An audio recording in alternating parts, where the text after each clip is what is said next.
Good afternoon, traders. It's Bill Baruch with Blue Line Futures, and it's your midday market minute. We're seeing the S&P and NASDAQ holding those battleground pivot levels discussed in the Morning Express. Remember, though, support, major three-star support held in the S&P, key support held in the NASDAQ overnight. So the markets are consolidating higher, with neither the bulls or the bears having a true advantage here. Overall, and the more broadly, yes, support held, and then above, we're at the top end at the risk of the risk range, and you have cold water being poured over some of the headlines from Friday and the potential mini deal, interim deal, phase one deal, whatever you want to call it.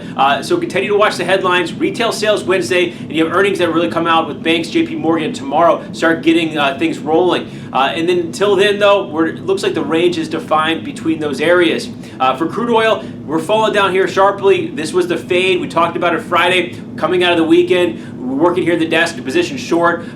It's looking at below 53.5. The path of least resistance remains lower. I spoke on Bloomberg this morning, looking longer term. $47, $48 is in the cards. The overall global conditions, nothing's changed. Demand is softening, and the path of least resistance technically in crude oil is lower. And then gold, it moved up overnight early this morning. 1500 though is a tough area. You need to get above there to neutralize the damage we had last week. But 1485 is holding on a closing basis. Continue to watch that. We're here to help with anything. Call us 312-278-0500.